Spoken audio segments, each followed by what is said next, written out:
ما زلت في دفاتري قصيدة، وفي ظلال أعيني كشمعة جديدة، وفي ظلال أعيني كشمعة جديدة. ما زلت مثل وردة الربيع وحيدة. إريتريا يا جارة البحر ويا منارة الجنوب، إريتريا يا درة البحر ويا منارة الجنوب.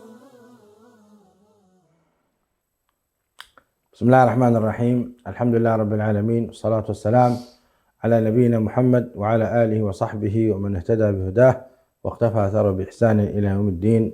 مشاهدي الأكارم، سلام الله عليكم ورحمته وبركاته. أهلا وسهلا ومرحبا بكم في برنامجكم قضايا إريتريا. انتهى العام الدراسي في بلادنا الحبيبة إريتريا، سواء كان للصغار أو حتى للثانوي، وعمت الأفراح ربوع الوطن، حيث احتفل الإقليم الجنوبي بأكثر من 345 طالبا وطالبة تفوقوا في الشهادة الثانوية، بالإضافة إلى إجراء التقييم على سير التعليم في الإقليم الأوسط. فما هو دور الأسرة وما هو دور المجتمع في تشجيع التعليم منذ الصغر، وكيف نختار الأساليب المناسبة لذلك؟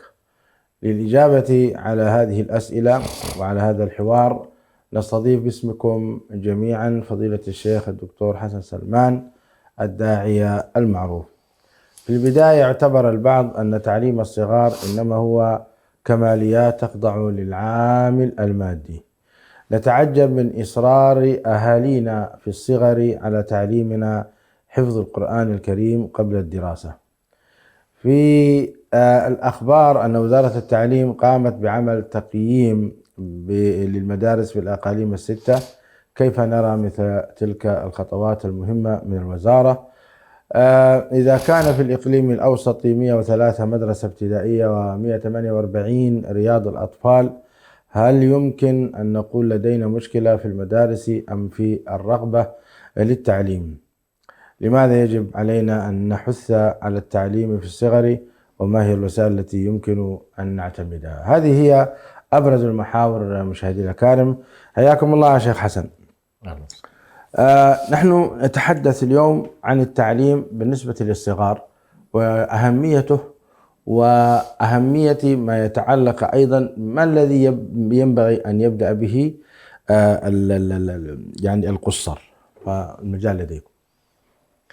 بسم الله الرحمن الرحيم. الحمد لله رب العالمين، والصلاة والسلام على رسول الله الأمين وعلى آله وصحبه أجمعين. أما بعد، بلا شك فإن من أوجب الواجبات على الإنسان لإصلاح دينه أو إصلاح دنياه أن يلم بالمعرفة، وأن يكون لديه علم، وأن ينطلق في الحياة بمداخل العلم ويخرج من دوائر وظلمات الجهل. ولعل الشريعة الإسلامية اهتمت بمسألة العلم اهتماما عظيما، فجعلته الركن الأول في كل قضية. فكما قال الله سبحانه وتعالى: فاعلم أنه لا إله إلا الله واستغفر لذنبك. وكانت نقطة البداية مع آدم عليه السلام عندما خلقه الله سبحانه وتعالى وقضى أن يكون مستخلف لله في الأرض، كان المدخل العلم، حيث علمه الله سبحانه وتعالى واختصه بعلم وهو علم الأسماء، علمه الأسماء كلها. وكانت هذه نقطة تميز على كل بالنسبة لآدم عليه السلام. ثم أيضا عند نزوله إلى الأرض ظلت السماء ترعى أهل الأرض من خلال الوحي، وهو بطبيعة الحال علوم ومعارف وأحكام وهدايات. فمسألة العلم حقيقة يعني تحتل مساحة كبيرة جدا. ولهذا قال النبي صلى الله عليه وسلم: العلم فريضة على كل مسلم، العلم فريضة على كل مسلم. وهنا طبعا نحن نتناول العلم عموما، لأن العلم قد يكون علما دينيا له علاقة بعبادة الإنسان ومعرفة أحكامه وتفاصيل الأحكام الشرعية، وقد يكون علما أيضا دنيويا، أي بمعنى يستفيد منه الإنسان فيما يصلح دنياه كعلم الطب وعلم الرياضيات وعلم الفيزياء والكيمياء والعلوم الطبية وغير ذلك. فهي على كلا الأمرين مطلوب في الشريعة عندما نتكلم على العلم، وعلى تفاوت بطبيعة الحال في الأحكام. فهنالك في الأحكام قد يكون بعض العلوم علوم واجب عيني أن يتعلمها الإنسان، وهنالك من العلوم ما يمكن أن يكون يكتفى بها بالواجب الكفائي، لكن هي بشكل عام لا تخرج عن هذا الجانب. مسألة التعليم في الصغر، هنا نلاحظ بأن الطفل الصغير يكون في بداية عمره عنده القدرة على التلقي، قدرة هائلة جدا على التلقي، على الحفظ، على السلوك أيضا مع ما يتلقاه. فبعض العلماء يتكلمون عن أنه مثلا إلى عمر 7 تترسخ كثير من القيم التي تريد أنت أن ترسخها في الطفل، وبالتالي هذه المرحلة العمرية بدل أن تترك للطفل وحده يشكل حياته كما يشاء، كلما كان هنالك مؤسسة تعليمية. وهنا عندما نتكلم عن مؤسسة ليس بلازم مدرسة، الأسرة نفسها مؤسسة تعليمية يمكن أن نعتبر ذلك. فأنت من خلال مؤسسة الأسرة، من خلال الخلاوي القرآنية، من خلال المدارس، ترسخ في الأطفال في المراحل العمرية المبكرة كل القيم المتعلقة مثلا بالأديان، المتعلقة بالأخلاق، المتعلقة بالاجتماع أي علاقات الناس بعضهم ببعض، متعلقة بأعراف المجتمعات. فمسألة التعلم في الصغر على كل هي من المسائل المهمة جدا لترسيخ ما تريد أنت أن ترسخه في المجتمعات. النقطة الثانية، ذكرت بأن الطفولة هي مرحلة النقاء الذهني، يعني مثلا يقولون إلى مرحلة 24 لأن يصل الإنسان عمر 24 هنا قمة الحفظ يكون إلى هذه الحفظ في الصغر، الحفظ في الصغر كالنقش في الحجر. ما بعد 24 بيبدأ سبحان الله تزيد مساحات الفهم وربما تتراجع مساحات الحفظ. فأنت لا بد من أن تستفيد فيما يتعلق بالمعلومات التي تحتاج إلى الحفظ بهذه المرحلة. لذلك السلف رضوان الله عليهم كانوا يحرصون أشد الحرص على رعاية أبنائهم وتعليمهم منذ السنة الخامسة وما قبلها أحيانا إذا كان الطفل فيه نوع من التميز. وتجد أن عمر 12 و13 و14 كان عمر يكاد يكون الإنسان تجاوز فيه الكثير من الأشياء. مثلا عندما يتكلم الإمام الشافعي رحمه الله يقول: جئت إلى الإمام مالك وعمري 12 سنة لأدرس عليه الحديث. وتجد الإمام أحمد بن حنبل عليه رحمة الله يتكلم عن أنه بدأ في دراسة الحديث وعمره 16. هنا دائما السلف رضوان الله عليهم لا يقبلون على التخصص في غير القرآن إلا بعد إكماله. يعني لن تجد من السلف من يتكلم عنه درس اللغة أو درس النحو أو البلاغة إلا بعد حفظ القرآن تماما. ولذلك أولا حفظ القرآن. أيوة نعم. ما كان العرب أو المسلمون في تاريخهم يتجاوزون القرآن الكريم، بل كثير من الفقهاء والعلماء إذا وجدوا طفلا يجلس في مجالسهم كانوا يسألونه: أقرأت القرآن؟ فإذا قال قرأ القرآن يجيزه ذلك أن يجلس. وإذا لم يقرأ القرآن بمعنى لم يحفظ القرآن يقال له: اذهب فاحفظ القرآن. كيف ترى شعبنا اهتمامه بحفظ القرآن؟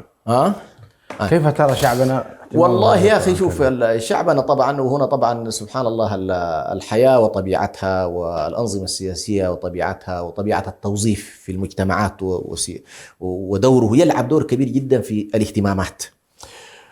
فمثلا الآن شعبنا اهتمامه بالقرآن ليس اهتماما وظيفيا، يعني الطالب الذي يتجه نحو القرآن أو الأسرة التي تهتم بأن الطفل لها يتعلم القرآن لا علاقة له بأن يتوظف تماما. فالعلم عندنا بالذات القرآن الكريم إن صحت يعني هو يطلب لوجه الله سبحانه وتعالى، وليكون هذا الطفل ينشأ على دينه وعقيدته وكتابه. يا سلام، هذه طبعا ميزة يعني ليست سهلة جدا. وبالتالي لن يقبل على القرآن الكريم جدا شخص غير راغب. نعم.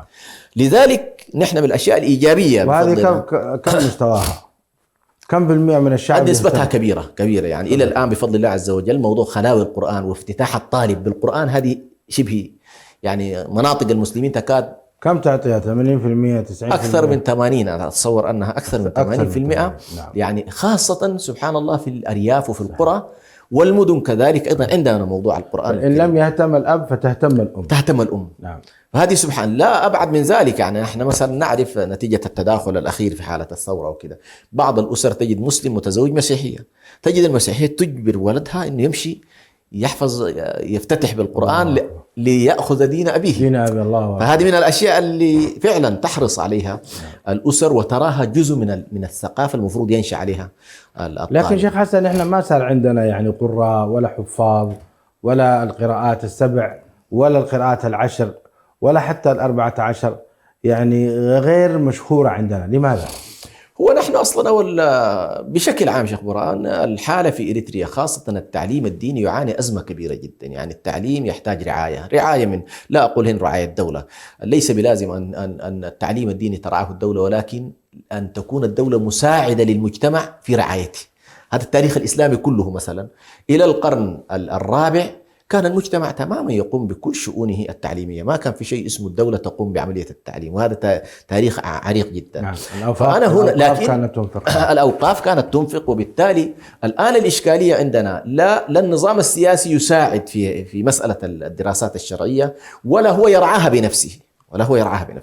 هنا طبعا ستأتي إشكالية أنه الطفل صحيح في البداية يقرأ القرآن وكذا، لكن إما أنه تم القرآن على الطريقة يعني قد يكمل القرآن الكريم حفظا أو تلاوة أو كتابة، ثم بعد ذلك ينطلق في مسارات التخصص الوظيفي، يدرس المدارس اللي لا علاقة لها بعد كده في التعليم، لا التخصص في القراءات ولا حتى الجوانب القرآنية الأخرى. وهذه طبعا إشكالية كبيرة جدا فيما يتعلق بالمنظومة القيمية. يعني أنت القيم تؤخذ من الأديان، فأنت عندما لا تهتم المدارس بالأديان أو أخذ القيم حتى من الأديان، حتى لو ما قلنا والله أنت تدرسهم، لكن يفترض أن تكون هنالك حتى في بعض البلدان أحيانا مثلا لا تهتم بالدين كدين، لكن تهتم بشيء اسمه التربية الوطنية. والتربية الوطنية لها علاقة بالثقافة والقيم والأعراف والأديان المجتمعية، فتجد منه مجموعة قيم تؤخذ وتربى عليها أنت، تربي عليها الأجيال. ففيما يتعلق بعدم وجود التخصصات الرفيعة بالنسبة لمجتمعنا، إنه والله التعليم الديني لا اهتمام به. المجتمع يتوقف مثلا في أحسن أحواله المعاهد إلى المستوى الثانوي، ولا تذهب بعد ذلك إلى وجود يعني إلى اليوم مثلا ما عندنا. كيف يتعلم إذن الطفل صلاته وصيامه إذا كان يدرس في هذه المدارس التي لا تهتم بالدين ولا تعلم؟ الطفل المسلم أو الطالب المسلم يعني من حين مثلا نقول في السنة 4 من عمره إلى أن يبلغ سنة 18، كيف يتعلم ومن أين يتعلم صلاته صيامه حجه دينه عموما؟ هذا التعليم عموما الأحكام العادية هذه ما يتلقاها من الأسرة. إذا ربنا سبحانه وتعالى نعم. رزق الطفل هذا أبوين على الأقل يلقنانه أو يعلمانه الأشياء العادية هذه، وهذه كثير من الأسر وكثير من الآباء يحرص أن يورث ابنه مثلا كيف يتوضأ، كيف يغتسل، كيف يصلي، ويأخذه معه. هذا جانب. الجانب الثاني الخلوة نفسها بيكون فيها أيضا مع القرآن الكريم شيء من الأحكام اللي لعل الطالب أيضا يستفيد منها. كذلك المساجد اللي فيها بعض الدعاة، في بعض المساجد فيها دعاة، خاصة المدن لا يكاد تخلو الآن مدينة من المدن الأريترية إلا وفيها مسجد، وهذا المسجد يكون فيه على الأقل شيخ يقوم بالحد الأدنى من التعليم. هذا هو المستوى على كل الذي يمكن أن نقول يتلقى من خلاله الإنسان. لكن إلى الآن يعني بلد فيه تقريبا أنت أكثر من نصفه مسلم، ولا توجد فيه كلية إسلامية واحدة، ولا يوجد فيه مثلا معهد شرعي واحد، ولا توجد فيه جامعة إسلامية كما هذه إشكاليات على كل. صحيح. هنا كبيرة. نعم. أعدوا لنا الإخوة يعني مذكرة عن الأقاليم الإريترية ال6. نعم. يقول الإقليم الأوسط أو المنطقة المركزية معقل وعاصمة أسمرة، وعاصمته أسمر، عدد السكان التقريبي 607,000 نسمة. إقليم عنسبة عاصمته كرن، عدد السكان التقريبي 457,000 نسمة. إقليم القاش بركة وعاصمته بارنتو، عدد السكان التقريبي 565,000 نسمة. إقليم شمال البحر الأحمر وعاصمته مصوع، عدد السكان التقريبي 460,000 نسمة. إقليم جنوب البحر الأحمر وعاصمته عصب، نعم، ولم يذكر هنا عدد سكانه. الإقليم الجنوبي وعاصمته مندفرة، وعدد السكان التقريبي 755 ألف نسمة. الإقليم الأوسط ينقسم إلى 16 مديرية، وبهذه المديريات 83 ضاحية. عدد المدارس في الإقليم الأوسط 22 مدرسة ثانوية، 50 مدرسة متوسط، 103 مدرسة ابتدائي، 148 رياض أطفال. هذه إحصائية تقريبية لعدد المدارس حتى نكون يعني في الصورة ونكون حاضري الذهن. ننتقل الآن شيخنا الشيخ حسن. يعني أنت ذكرت جزاك الله خيرا أن الأسرة هي أول شيخ نعم للطفل وللطالب تعلمه دينه وتعلمه القرآن الكريم. هذا أيضا ينطبق كذلك حتى على الأسر التي هاجرت من إريتريا إلى أوروبا وأمريكا وغيرها، أم ماذا؟ حدثنا عن هؤلاء أيضا، لأنهم يدرسون أيضا في المدارس المناهج الغير إسلامية، خلينا نقول، أو نقول العلمانية التي تبعد. الآن هم يدرسون حقيقة مناهج جديدة فيها الدعوة إلى الشذوذ الجنسي وإلى المثلية، ورأسوا على هذه المدارس وعلى هذه المؤسسات التعليمية من هذا النوع، يعني رأسوا عليها من المدراء والأساتذة من هذا النوع الذي ينتمي إلى المثلية وإلى الشذوذ الجنسي والعياذ بالله. إذن من هذا المنبر تعليقكم في توجيه الأسر، كيف يربون أبنائهم في الحث على التعليم كما ذكره الإخوة هنا وقالوا تعليم الصغار ما بين الترغيب والإكراه. هو طبعا التحديات حقيقة كما تفضلت كبيرة جدا في الغرب على وجه التحديد. وسبحان الله، يعني لعل البارحة كنت في جلسة مع أحد الإخوة يحكي لي كيف أن هنالك الآن كثير من الناس صاروا حقيقة يشعرون بالتحدي ويشعرون بالمشكلات ويشعرون بأنهم يذهبون نحو المجهول.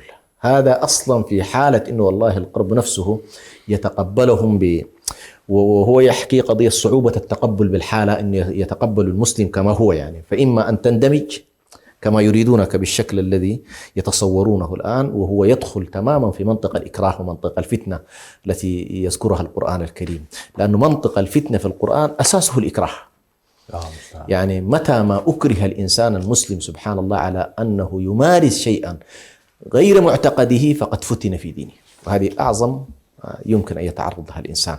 فأنت الآن ذهبت إلى أوروبا بحثا عن الأمان المعيشي، ولم تكن تتوقع أن تقع في إشكالية تتعلق بالأمان الديني.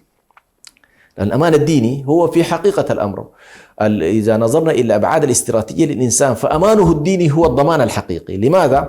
لأن أنت في الدنيا قد تعيش والله 100 سنة 70 سنة 60 سنة وترتحل، لكن بعد ذلك مسألة الأمن الاستراتيجي اللي هو متعلق بالحياة الأبدية بالنسبة لك هي إما جنة وإما نار. فهنا إذا لم يستطيع الإنسان العيش في تلك البلاد بشكل يستطيع أن يوفر الحد الأدنى لأبنائه والحد الأدنى لنفسه في التعبير عن شعائره الدينية، فهنا في حالة فتنة وعليه ليبحث عن بلد يأمن فيه. هذه أول لا بد أن تكون حاضرة عند الناس حقيقة. يعني كثير من الناس الآن صاروا ما أخفيك يعني بدأوا يفكرون في إنه والله إلى أين ماذا نفعل. والآن حتى أوطاننا الآن وأوطان المجاورة لنا كلها صارت محل إشكال، فالإشكال كبير جدا حقيقة عند هؤلاء. لكن على ما هم عليه، على كل على ما هم عليه سيقع العبء الأكبر على الأسرة كأسرة وعلى الجالية المسلمة في المنطقة كجالية، سيقع عليهم العبء الأكبر. فالأسرة على الأقل إذا كان والله هنالك جالية لها اهتمام، لها مدرسة، لها دروس عصرية، لها ارتباط على كل مع بعضها البعض، يمكن أن تحدد أيام معينة والطالب سيذهب إلى هناك، ويمكن أن يأخذ يوم أو يومين في الأسبوع ويأخذ ما كتب الله له. لكن لا يمكن أن يكفي فقط أن نترك الأمور للجالية، فالبيت سيقع عليها عبء كبير جدا. وكل أسرة لا بد أن يكون عندها على الأقل ساعة مع ابنها، ساعتين معه فيما يتعلق بغرس القيم. لأنه سبحان الله كما يقول على عزت بوغوفيتش، يقول لا بد من التغيير الجواني، التغيير الداخلي. يعني أنت لا تستطيع هذا الإنسان مهما مارست عليه أن تغير سلوكه إلا إذا غيرت داخله. إذا استطعت أن تغير التصورات في ولدك، تغير العقائد في داخله وينظر إلى الحياة من منظور الشريعة وليس من منظور العلمنة كما يراد لنا الآن. فأنا في تقديري هنا التحصين الحقيقي أنك أنت تملك ابنك التصور الصحيح للإسلام، التصور الصحيح للدين، التصور الصحيح للإله، التصور الصحيح للحياة الأخروية والحياة الدنيوية. فهذه القضايا أنا في تقديري هي التي إن شاء الله ستعصم أبناءنا وتجعلهم على الأقل في. جميل يا شيخ حسن. حقيقة الجاليات في جميع يعني أنحاء العالم الذي يتواجد فيه الإريتريين يعني تبذل قصارى جهدها. نعم. من زار يعني أوروبا، من زار أستراليا، من زار أمريكا، يجد أن الجاليات الإريترية تقوم بواجبها قدر المستطاع. جزاهم الله خيرا، يعني نحييهم من هذا المنبر ونقدم لهم الشكر والتقدير ونسأل الله تعالى لهم الأجر والثواب. لكن الجانب التعليمي عبر الأونلاين في وجهة نظري فيه تقصير كبير. نعم. أعتقد أن هذا الأمر منسي أو في غفلة منه. فما المانع؟ يعني ما رأيكم؟ أنا أطرح بين يديكم، هل هناك مانع أن تنشأ هناك رياض أطفال عبر أونلاين ومدارس مرحلة التأسيس عبر أونلاين، على الأقل التي تتخصص في تعليم الدين، لأن العلوم الأخرى تهتم بها الدول. يعني الرياضيات والكيمياء والفيزياء والأمور التجريبية هذه كلها مهتمة بها الدول لمصالحها، لكن الجانب التعليمي وغرس القيم كما تفضلتم نعم. بل يحاربونه، ليس بل يحاربونه. صحيح. الآن نحن على مستوى الإنترنت هذه الأمور على مستوى الشعب الإريتري أعتقد في وجهة نظري هناك تقصير. تعليقكم حول هذا؟ أحسنت. هو نحن حقيقة الآن في عصر الطفرة الهائلة من ناحية التقنية والتكنولوجيا، وبالتالي لا بد من الاستثمار لهذه التقنية في أن نجعلها على الأقل يعني بالنسبة لنا خادمة وموجهة بشكل جيد. أنا هنا أعرف حقيقة ليس في الغرب، هنا في تركيا مثلا هنالك العديد من المدارس الآن التي تقوم على الأونلاين وأطفال، يعني أعرف جمعيات خيرية، مؤسسات نسائية، كل شغلهم يقوم على تعليم القرآن واللغة العربية بالأونلاين. يعني هنا في تركيا، فكيف أنت والله في بلاد أوروبا ما شاء الله يتوفر لك الإنترنت، تتوفر لك عملية الاتصال بشكل طبيعي، ليس بلازم. حتى عندك الآن مثلا الحرم المكي والحرم المدني مفتوح فيه 24 ساعة موضوع القرآن والتعلم في خطوط مباشرة ترتبط مع الشيخ والتوقيت وكذا، وتعرف الزمن الذي أنت تدخل فيه. فحقيقة لمن أراد أن يتعلم الآن القرآن أكثر مرحلة يمكن أن نقول بأن الله سبحانه وتعالى يسر فيها الأمر، ولقد يسرنا القرآن للذكر فهل من هي الآن. فلا تكاد اليوم تجد بفضل الله سبحانه وتعالى مكان أنت تقول والله لا أستطيع.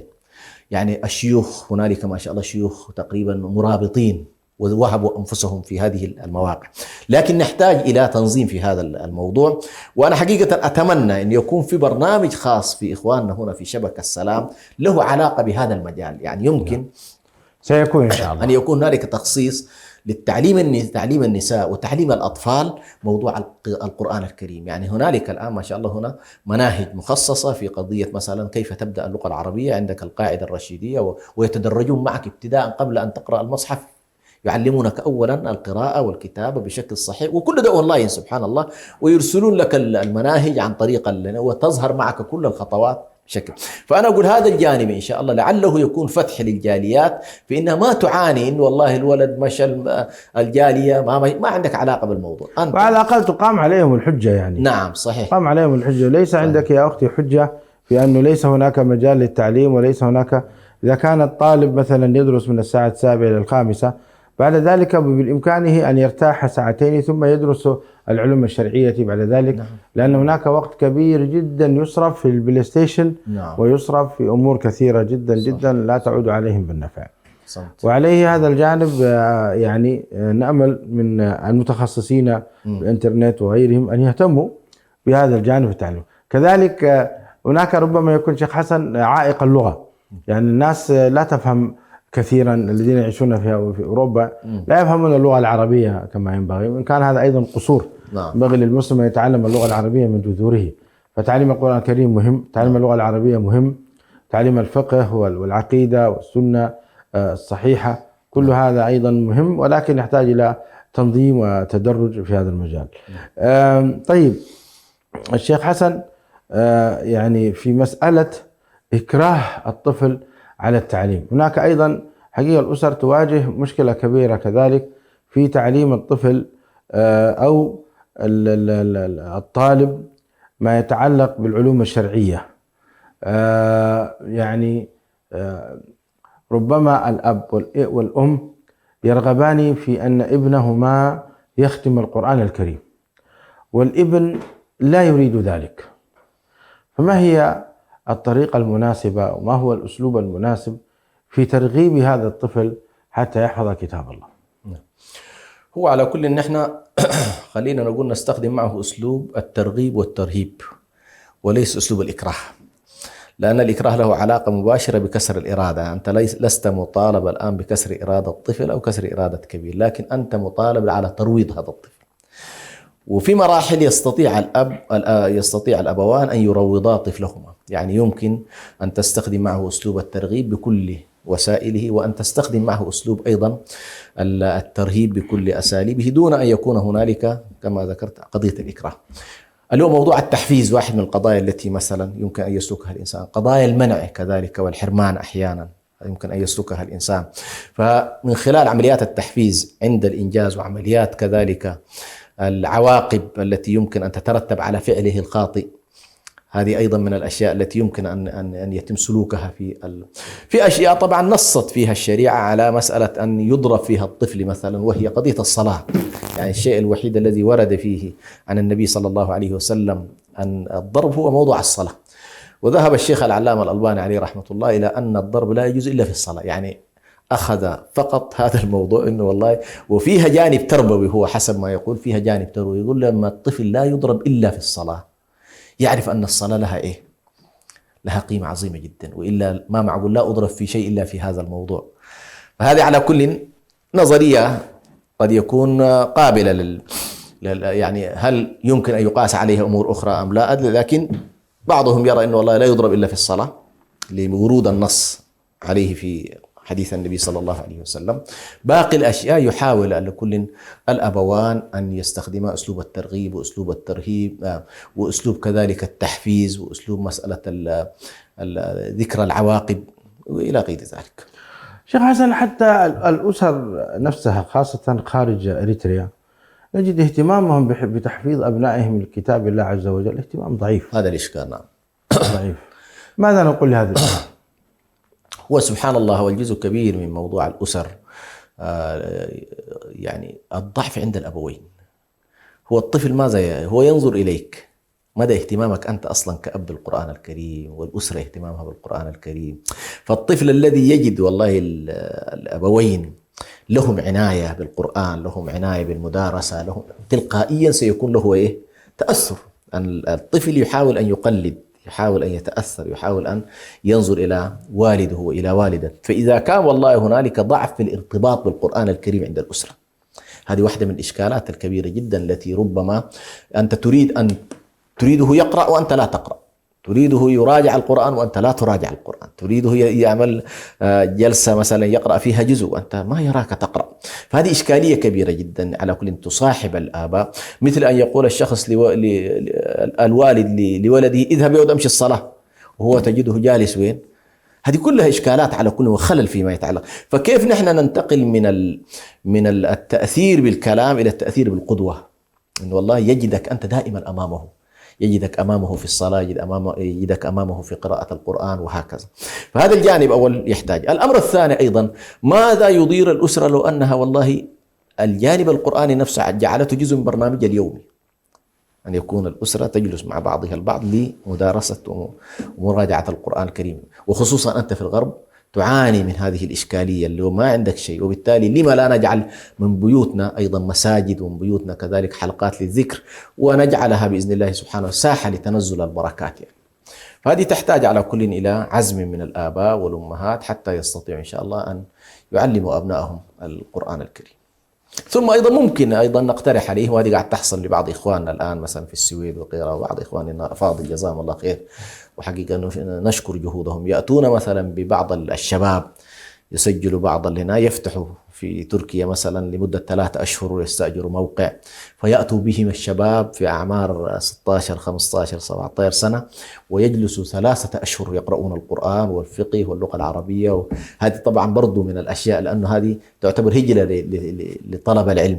فأيضا أنا أقول هذه إن شاء الله من الأشياء اللي ممكن حتى الرابطة عندنا يمكن أن تكون لها مثل هذه البرامج للجاليات الموجودة أيضا في على كل حال الجهد موجود من قبل الجاليات والحريصين.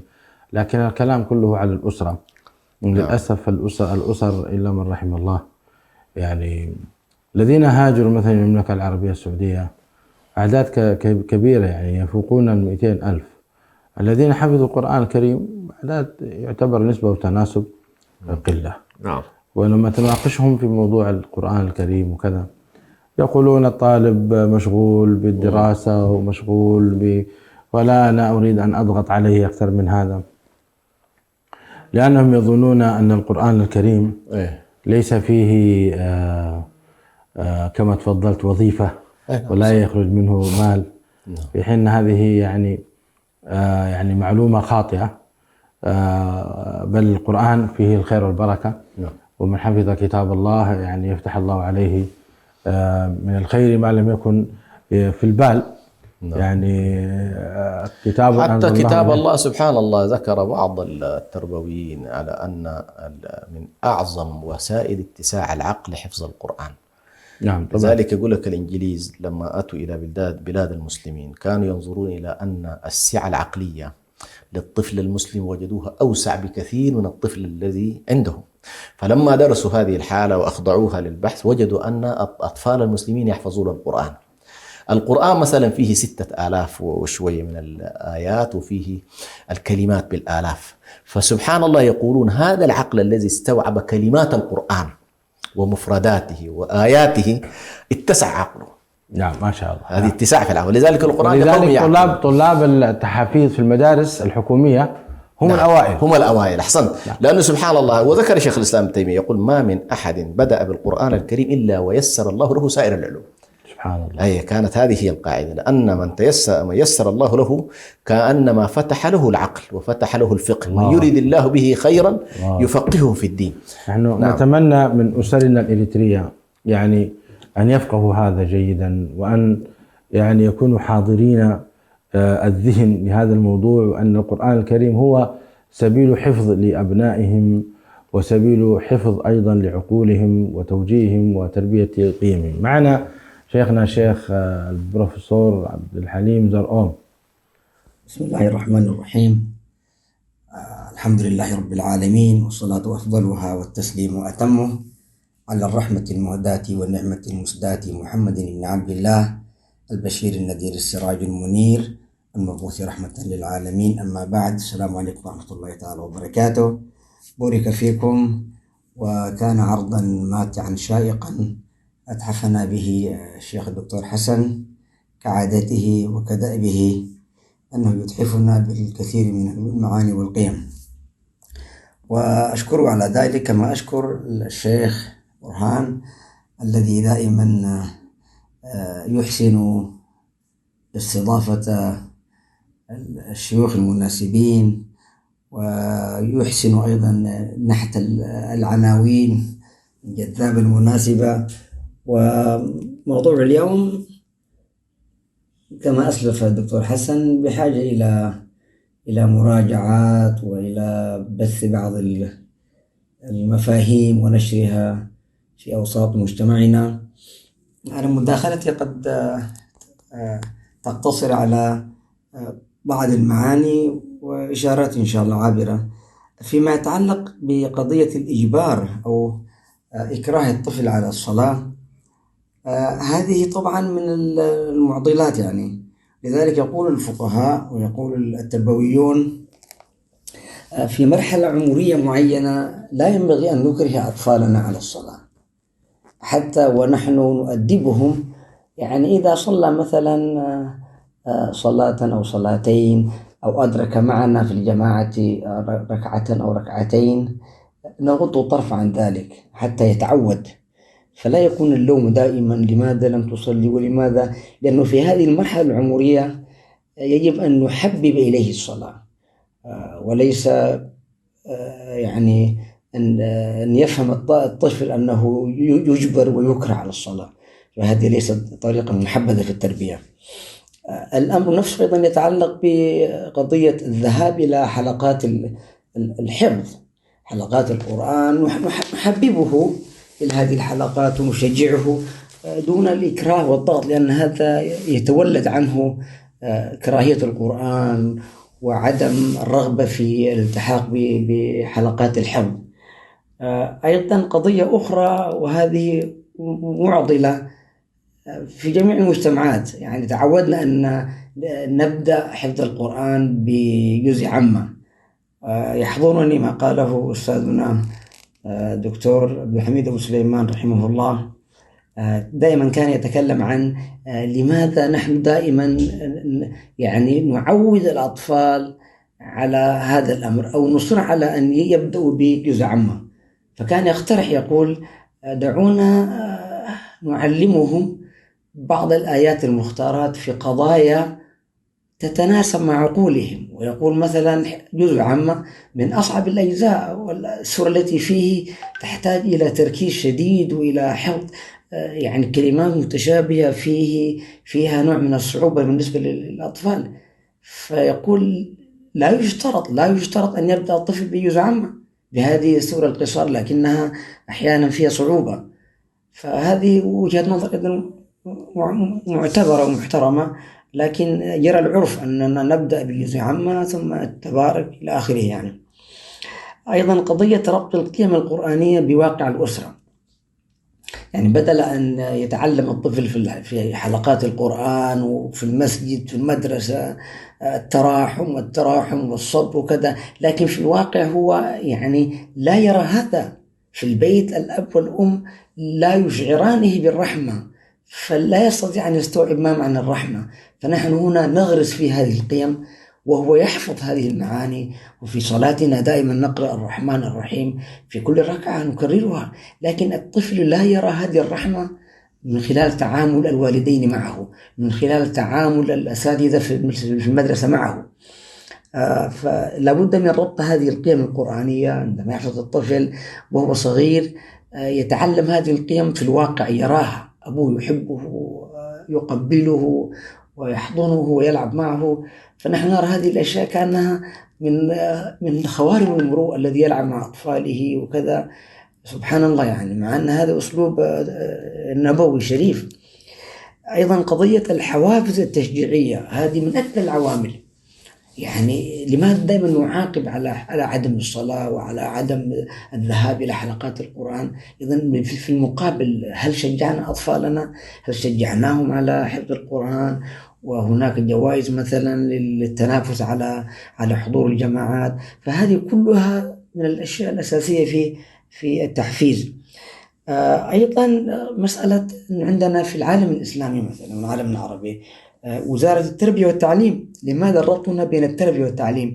حتى لا يكون هناك انفصام وانفصال، بينما هو متعلق بالجرعات التعليمية الأكاديمية المعرفية والجانب التربوي. فلا بد من أن يكون هناك ربط بين التربية والتعليم.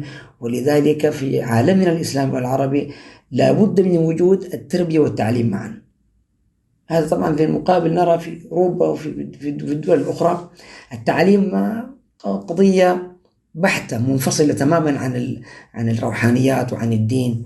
فهذه أيضا قضية مهمة جدا عندنا كمسلمين. أيضا دكتور حسن تحدث عن الجاليات التي مثلا تأتي في الإجازات، الجاليات التي في المهجر عندما يأتون إلى الدول العربية لقضاء إجازاتهم الصيفية. هذه أيضا من الأشياء التي يجب أن نشجع عليها الأسر. يعني الأسرة هناك ربما لا تجد هذه الفرصة أنها تعلم أبنائها القرآن، وأن الطلاب لا يجدون فرصة لتعليم العربية وأمور الدين. ففي الإجازات يقضون إجازة صيفية في الدول العربية، يعني يحاولون في هذه الفترة تعلم بعض المفردات، الالتحاق بحلقات القرآن. فهذه قضية أيضا في غاية الأهمية. على الأقل يعني شهر أو شهران في العام يرتبط الطفل بتراثه بدينه، وهذا شيء جميل، بالإضافة إلى الذهاب إلى الجد والجدة والخال والخالة، رؤية الأقارب والاحتكاك بهم والتحدث مع أطفالهم واللعب معهم وتعليمه مدة شهرين جزءا من القرآن وأمور الدين واللغة العربية. هذه أيضا من أكبر العوامل المساعدة في الارتباط بالقرآن في هذه المرحلة العمرية المبكرة. نحن في هذه الأيام نسمع وظللنا نسمع في فلسطين، يعني في أهلنا في غزة، يعني وهم في هذا الحصار والدمار والقصف، تجد الأب يقول الحمد لله، الأم تقول الحمد لله، الأطفال يتكلمون كأنهم كبار. ربما هذا يعني الذي نراه لعله ثمرة من ثمار التعليم، لأن فلسطين كما نعلم من الدول التي فيها نسبة الأمية يعني تقريبا صفر، يعني نسبة التعليم فيها عالية جدا. فإذا التعليم عندما يكون مستوى المواطن في هذا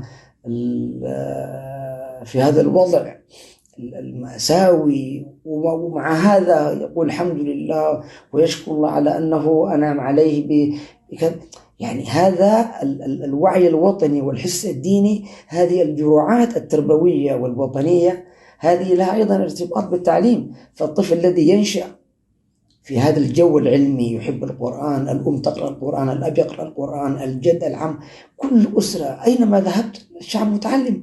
فهذا أيضا له دافع كبير في أن الطفل ينشأ في بيئة يعني تحب العلم والتعلم ويشجع، وعندما يكبر معه هذا الهم الوطني والحس الديني. ولذلك في كل المراحل يعني تجد هذا الإنسان صابرا ومتفائلا لأنه تعلم وله وعي.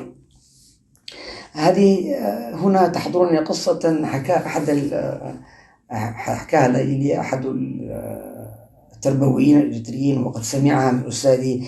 يقول نحن في المجتمع المسلم في إريتريا، وتحديدا يقول الناطقين بالتجري، يقول الطفل دائما عندما يقرأ القرآن في البدايات ألف باء تاء ثاء كلت بحيساسا، فيقول الطفل عندما يسمع هذا الحساس وكذا وكلت قال مباشرة يسيل لعابه، فترتبط عنده هذه القيم، قيمة العلم والمعرفة والذهاب إلى الأماكن العلم، ترتبط عنده بالأكل. بينما يقول في الجانب الآخر المسيحيون كانوا يتشددون مع أبنائهم ويحفزونهم، يقولون لهم أتودي أنبب ABCD كي يبلغ أدقي، يعني أنت أيها الولد لابد من أن تتقن هذه اللغة، هذه الحروف، تعلم حتى لا يقال عنك أنك حمار. إذن الطفل عندما ينشأ في هذه البيئة والوالدان يحفزانه ويعلمانه ويشجعانه، هنا نجد أن المجتمع بدأ يرتقي والحس الوطني ينمو والمتابعات للأخبار. هذه هكذا ينشأ الطفل في هذه البيئة، وفي المستقبل إن شاء الله يكون متعلما ومحبا للعلم. قضية أن القيم أيضا، والدكتور حسن أيضا جزاه الله خير تناولها، ترسيخ القيم هذه أيضا تأتي من خلال التعلم والتعليم. هذه أيضا تذكرني بقول لعلي بن حسين زين العابدين رضي الله عنهم جميعا، يقول كنا نعلم مغازي النبي عليه الصلاة والسلام كما نعلم السورة من القرآن. يعني غزوات النبي عليه الصلاة والسلام يقول هذه كأنها جزء من القرآن، كما أن السورة من القرآن يعلمنا إياها الوالد أو الجد أو الخال، أيضا قال كانوا يعلموننا مغازي النبي عليه الصلاة والسلام. إذن هذا أيضا له ارتباط بالتربية الوطنية. أيضا إسماعيل بن محمد بن سعد بن أبي وقاص، هذا الصحابي الكبير سعد بن أبي وقاص، هذا حفيده يقول كان أبي يعني محمد بن سعد بن أبي وقاص، إسماعيل يقول يعني هذا الحفيد يقول جدي أو أبي كان يعلمنا مغازي النبي عليه الصلاة والسلام ويعدها علينا، ويقول هذه مآثر آبائكم فلا تضيعوا ذكرها. إذن هنا ارتباط بالقيم، يعني الجبهة كيف قامت، والثورة كيف تأسست، وأجدادنا ماذا فعلوا، وسبتمبر وعونة، هذه كلها عندما الطفل يرتبط بها كأن هناك يعني حس وطني بدأ الآن يكبر مع هذا الطفل، وبالتالي لا ينسى وطنه حتى لو تغرب وهاجر إلى أي مكان. هناك ارتباط بالوطن، هناك ارتباط بالدين عندما تذكر له غزوة بدر والخندق وفتح مكة. هذه الأشياء كلها، هذه المغازي والسير والحس الوطني والثورة وماذا فعلت إريتريا وكيف بدت وكيف تأسست وأين وصلت، هذا كله نوع من التعليم. أيضا مسألة أن الأطفال عندما يجدون البيئة التي تشجعهم على التعليم سيتعلمون، وهذه أيضا الدكتور حسن أشار إليها. يعني البيئة الحاضنة التي أنت تعيش فيها وتتربى فيها، إذا كانت محبة للعلم أنت تتعلم وتحب أن تتقدم في العلم. أما الذي جاء في بيئة ما وجد فيها لا الوالد ولا الأب الأخ الأكبر ولا الذي بعده لا ولم يجد أحدا يعني يحب العلم أو تعلم، إذن هنا أيضا سينكمش أو سينزوي، ولا يحب الذهاب إلى المدرسة ولا إلى حلقات القرآن ولا إلى الخلاء. إذن هذه أيضا مشكلة نعاني منها كثيرا. في الأخير أو في الختام يعني أريد أن أركز في قضية أن التعليم في هذه المرحلة يجب أن لا يبدأ بالقضايا الكبرى. يعني الأطفال في هذه السنة المعينة يجب أن نناقش معهم قضايا تتناسب مع أعمارهم، مع مستواهم العلمي، مع الملكات التي أعطاهم إياها الله سبحانه وتعالى. هذا طبعا مع ملاحظة أن الأطفال قبل في هذه السنة المبكرة لهم يعني ذاكرة قوية وهم شديدو الملاحظة. وأيضا قالوا الأطفال في هذه المرحلة العمرية يمتازون بمهارات عالية في التفكير.